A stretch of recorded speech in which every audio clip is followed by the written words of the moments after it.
The police cruiser lights were still flashing when I said it, calmly, clearly, without raising my voice. "I'm not in your HOA." The HOA president froze like I'd spoken a foreign language. She'd been talking non-stop up until that point, telling the officers how I'd been defiant, how I was refusing to comply, how I was creating tension in the community. She stood there with her clipboard hugged to her chest, certain the uniformed men beside her were about to back her up. After all, she'd called them. In her mind, authority had already chosen a side. One of the officers glanced at me, then at her, then down at the asphalt beneath our feet. "Sir," he said carefully, "can you explain what you mean by that?" Before I could answer, she cut in. "He's playing games. He lives right here. He's been violating HOA rules for weeks. We've issued citations. He's refusing to acknowledge our authority." I watched the officer's expression change just slightly. Not disbelief, not agreement. Curiosity. "That's interesting," he said, "because the first thing we need to establish is jurisdiction." That was when the second officer asked the question that would unravel everything. Who owns this road? A few weeks earlier, none of this would have made sense to me either. When I bought the property, I was looking for quiet.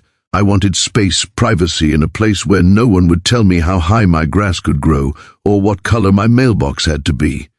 The parcel I purchased sat like an island in the middle of a newer subdivision, surrounded by tidy homes, identical street signs, and perfectly edged sidewalks. The real estate listing had mentioned the neighborhood, but it was very clear about one thing. The land itself was not part of the Homeowners Association. That mattered to me. I'd dealt with enough bureaucracy in my life.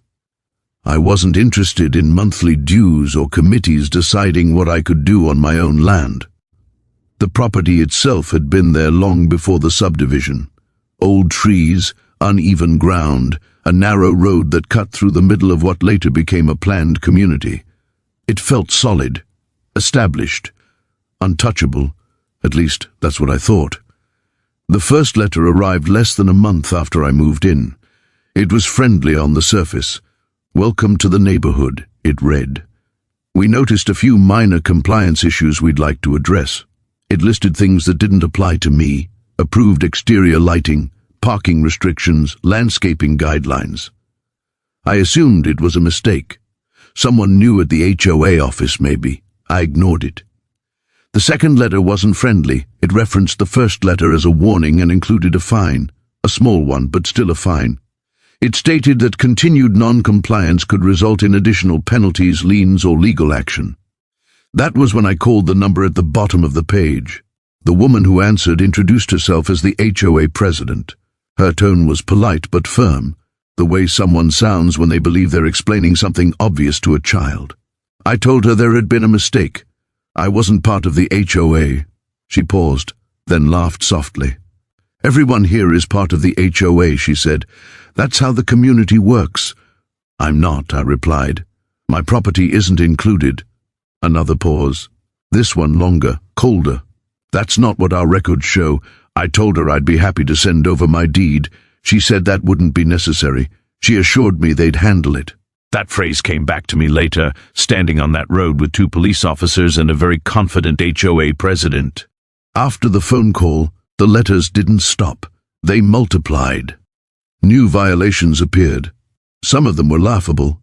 My porch light was non-compliant. A truck parked on my own driveway was commercial in nature.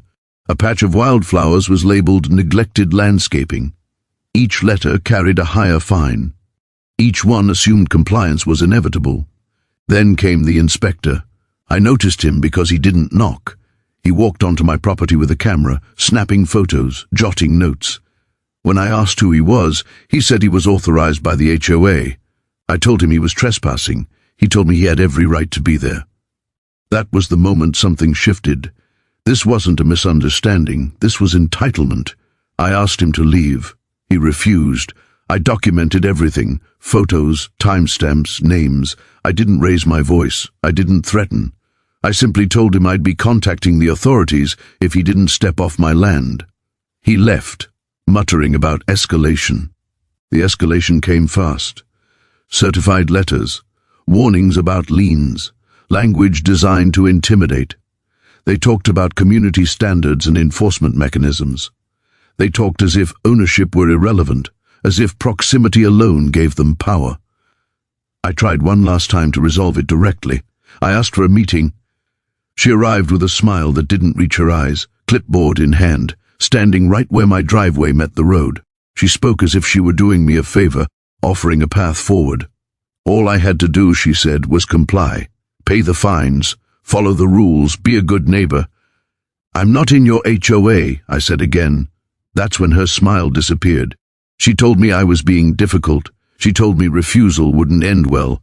She told me the HOA had ways of dealing with non-compliance. When I asked her to leave my property, she didn't move. She stood there, dialing her phone. Within minutes, I heard sirens. Now, back on that same road, she stood just as confidently, certain this would be the moment I'd be put in my place. The officers listened as she spoke. I waited. When it was my turn, I didn't argue. I handed them copies of my documents, deeds, surveys, old plats that showed lines drawn long before the first HOA newsletter was ever printed. The first officer took his time reading. The second walked a few steps away, radio in hand. That's when the question came again, quieter this time. "Ma'am," the officer said to her, "can you show me documentation proving the HOA owns this road?" She opened her binder and flipped through pages, faster now. Rules, bylaws, enforcement procedures. Nothing else. "Well?" the officer asked. She looked at me, then back at him. "The HOA maintains it." He nodded slowly. "Maintenance isn't ownership." The silence that followed was heavy. Neighbors had started to gather at a distance, watching from porches and sidewalks. The authority she'd relied on was slipping, and she could feel it. I said nothing. I didn't need to, because the truth was already standing beneath our feet, written into the land itself, waiting for someone to finally read it. The officer stepped a few feet away to make a call, his voice low but serious. I could hear just enough to recognize the tone shift, from routine to cautious. The HOA president tried to regain control of the moment by talking faster, louder, pointing at her binder as if volume could replace substance. She kept repeating the same phrases: community standards, long-standing practice, HOA authority. None of it answered the question that now mattered: ownership. When the officer returned, his posture had changed, not aggressive, professional. Neutral, in a way that made it clear the situation was no longer going the way she expected. "Here's what we're going to do," he said. "We're not making any enforcement action today. This appears to be a civil property matter, not a criminal issue." Her face tightened. "So you're just going to let him ignore the rules?" The officer looked at her. "Ma'am, if he's not subject to the HOA, then there are no rules for him to ignore." She opened her mouth to argue, then stopped. For the first time since I'd met her, she looked uncertain. After they left, I didn't feel victorious. I felt unsettled. Because if she'd been willing to call the police over something she didn't actually understand, there was no chance she'd stop on her own. That night, I pulled out every document I had from the property purchase. Deeds, surveys, disclosures. I realized something uncomfortable very quickly. I'd relied on summaries, assumptions, assurances. I decided to stop doing that. The next morning, I went to the county records office, not to argue, not to accuse, just to read. Old maps, original plats, documents filed decades before the HOA existed. The more I looked, the clearer the picture became. The subdivision hadn't been built around my property. It had been built on access that crossed it. The roads were the key. The subdivision roads weren't public. They weren't county-maintained. They were private roads that had been laid out through a series of easements granted by previous owners of my land. Easements for access, easements for utilities, easements for drainage, all of them carefully worded, none of them transferring ownership. That distinction mattered more than the HOA ever realized. Maintenance didn't equal ownership. Landscaping didn't equal ownership. Even decades of use didn't magically convert private property into HOA property. There were rules for that, and none them had been met. As I dug deeper, patterns emerged. The HOA bylaws referenced community roads without ever attaching deeds. The maps they used were simplified diagrams, not legal descriptions. Somewhere along the way, assumption had replaced verification, and assumption had hardened into arrogance. I requested certified copies of everything. I cross-referenced parcel numbers. I traced boundary lines. I learned where the HOA's authority ended and where my property quietly continued, uninterrupted, beneath street signs and asphalt. Once you see it, you can't unsee it. The next letter from the HOA arrived a week later. This one was more aggressive. It referenced continued defiance and warned of legal consequences. It claimed the police visit had confirmed HOA jurisdiction. That line alone told me everything I needed to know. Either she didn't understand what had happened, or she was hoping I didn't. I didn't respond. Instead, I waited. 2 days later, another inspector showed up, this time with a measuring wheel. He didn't make it far. I stepped outside, informed him he was trespassing, and handed him a printed notice citing the specific parcel boundaries and easements. He left without argument. That's when the HOA escalated in a different direction. I started hearing things from neighbors. Quiet comments at first. People asking why I was causing trouble, why I was fighting the HOA. Someone mentioned they'd been told I was trying to shut down access to the neighborhood. Someone else asked if it was true I planned to start charging tolls.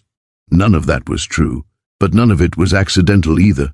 Fear is a powerful tool when authority starts slipping. The HOA president called for an emergency board meeting. Notices went out warning residents about ongoing disputes threatening community stability. My name wasn't mentioned, but everyone knew who it was about. I didn't attend. I didn't need to. I was already several steps ahead. What the HOA didn't know was that their biggest vulnerability wasn't me. It was their own paperwork. HOAs are built on trust, on the idea that someone, somewhere verified the foundation, that the roads belong to the association, that authority rests on something solid. Once that trust cracks, everything else follows. I spoke to a real estate attorney, not to sue, but to confirm what I already knew. He reviewed the documents, nodded, and said something I won't forget. They've been acting like owners, he said, but they never actually were. That distinction explained everything. The confidence, the overreach, the refusal to verify. They'd never been challenged, so they'd never checked. Until now. The next confrontation didn't happen on the street. It happened in writing. I sent a formal notice. Calm, professional, no accusations, just facts. I outlined the property boundaries, the easements, the limits of HOA authority. I requested that all enforcement actions against my property cease immediately. The response was silence for about 3 days. Then the letters stopped. The fines disappeared. The inspector visits ended. For a brief moment I thought that might be the end of it, that maybe she'd realized how exposed they were and decided to quietly retreat. I underestimated her. The HOA president couldn't let it go, not because she was right, but because she couldn't afford to be wrong. Her authority depended on the appearance of control. Admitting a mistake like this didn't just affect me, it affected everyone. So she doubled down. She sent a message to the entire community claiming ongoing legal disputes prevented her from discussing details. She warned residents about outside influences and misinformation. She urged unity, loyalty, trust. That message backfired. People started asking questions, quietly at first, then openly. Someone looked up their own lot lines. Someone else noticed the road maintenance budget didn't match ownership claims. A few longtime residents remembered conversations from years ago about temporary access agreements that were never revisited. Once curiosity spreads, control fades. I received my first knock from a neighbor that week. Not angry, not confrontational, just curious. "Can I ask you something?" he said. "Do you really own the road?" I didn't answer directly. I showed him the documents. Word travels fast when paper replaces rumor. By the time the HOA scheduled a full community meeting, the energy had shifted. People weren't there to be reassured. They were there to understand. The HOA president walked in, expecting to manage optics. What she found instead was skepticism. She spoke first, carefully, emphasizing procedure, warning against speculation. Then someone asked a simple question. "Can you show us the deed?" She couldn't. That was the moment the illusion cracked. Not dramatically, quietly, the way things do when they're built on assumption instead of truth. I didn't gloat. I didn't interrupt. I sat there, listening, watching authority drain out of the room one unanswered question at a time, because by then, it wasn't about me anymore. It was about a community realizing that power only works when no one asks where it comes from. The meeting didn't end with shouting or applause. It ended with confusion, which was far more dangerous for the people who had been relying on certainty to stay in control. Neighbors lingered in small groups, comparing notes, pulling up documents on their phones, replaying things they'd been told for years that suddenly didn't sit right anymore. The HOA president left early, saying she had another commitment, but no one followed her. For the first time, she wasn't the center of the room. Over the next few days, the neighborhood felt different, not hostile, not celebratory, just alert. People waved more slowly, conversations lasted longer, questions replaced assumptions. When authority cracks, curiosity rushes in to fill the gap. The HOA tried to regain its footing by sending out another message. This one was carefully worded, clearly reviewed by someone who understood damage control. It spoke about temporary misunderstandings, ongoing reviews, and a commitment to transparency. It promised updates. It asked for patience. It avoided specifics. That avoidance was the loudest part. Residents began requesting records, not aggressively, politely. Emails asking for deeds, for documentation of road ownership, for clarification on easements. The board responded with delays, then with partial answers, then with silence. Every non-response did more damage than an admission ever could. One afternoon, a city official came by, not because I'd called, but because someone else had. A homeowner wanted to know why the city didn't maintain the roads if they were public. The answer was simple. They weren't. They never had been. That conversation didn't stay private for long. Once official confirmation enters the picture, the tone shifts completely. The HOA president attempted one last maneuver. She scheduled a special vote to reaffirm HOA authority over community infrastructure. The wording was vague enough to sound routine, but clear enough to feel urgent. It was a gamble. If she could secure enough yes votes, she could claim legitimacy through numbers rather than documents. It didn't work. People don't like being rushed when they're already uneasy. Turnout was higher than it had been in years, but the mood was different. No one was there for the free coffee or the social aspect. They were there because they felt something slipping and they wanted to see what it was. The motion failed, not narrowly. Overwhelmingly. That was the moment the board fractured. 2 members resigned within a week, citing personal reasons. Another stopped responding to emails altogether. Without unified leadership, enforcement ground to a halt. Notices stopped going out. Inspectors disappeared. The machinery that once felt unstoppable stalled completely. Through all of it, I stayed quiet, not withdrawn, just careful. I answered questions when asked. I shared documents when requested. I didn't make demands. I didn't threaten action. Power reveals itself most clearly when it doesn't need to speak loudly. Eventually, the HOA's attorney reached out. The tone was markedly different from the letters I'd received before. No accusations, no ultimatums, just an acknowledgement that certain assumptions had been made and a request to discuss mutually acceptable boundaries. We met, professionally, calmly. We went through the records together. He didn't argue. He didn't defend. He took notes. At the end of the meeting, he said something telling, "This should have been addressed years ago." It should have, but it hadn't, because no one had ever forced the issue. The final resolution came quietly, a formal acknowledgement that the roads crossing my property were privately owned, an agreement outlining access rights, responsibilities, and limits. Clear language, no ambiguity. The HOA agreed in writing that my property was not subject to their rules, fees, or enforcement. No apology was issued publicly. None was needed. Shortly after, the HOA president resigned. Not in disgrace, not with an explanation. Just a brief notice thanking the community for the opportunity to serve. People had already moved on. Once authority loses its grip, attention shifts quickly. The new board that formed afterward looked very different. Fewer rules, more questions, actual documentation attached to every claim.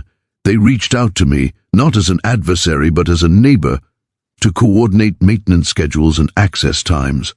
The conversation was respectful, balanced, appropriate. That was all I'd wanted from the beginning. The neighborhood settled into a new rhythm. Without constant enforcement notices and threats, people relaxed. Lawns grew a little wilder. Paint colors varied. The place felt less like a managed asset and more like a collection of homes again. Property values didn't drop despite the warnings. If anything, stability improved when fear left the equation. Sometimes people ask me if I regret standing my ground, if it was worth the stress, the attention, the discomfort of being at the center of something like that. The truth is, I didn't set out to challenge anyone. I just refused to pretend something was true when it wasn't. That's the part that surprises people the most. This wasn't about rebellion, it was about clarity. Authority only works when it's grounded in reality. The moment it relies on assumption, it becomes fragile. All it takes is one person willing to ask for proof. I still walk that road regularly. It looks the same as it always did. Asphalt, faded lines, street signs at the corners. Nothing about it announces ownership. That's the thing about real power. It doesn't advertise itself. Every so often, a new neeg. Bo moves in and asks about the history of the place. I tell them the short version, not the conflict, not the drama, just the lesson. Read what you're given. Ask questions. Don't confuse confidence with legitimacy. Most people nod and move on. A few pause a little longer, absorbing it. Those are the ones who understand that what happened here wasn't rare, it was just visible, and visibility changes everything. If there's one thing this experience taught me, it's that peace doesn't come from avoiding conflict at all costs. Sometimes it comes from being calm enough to let the truth do the work for you.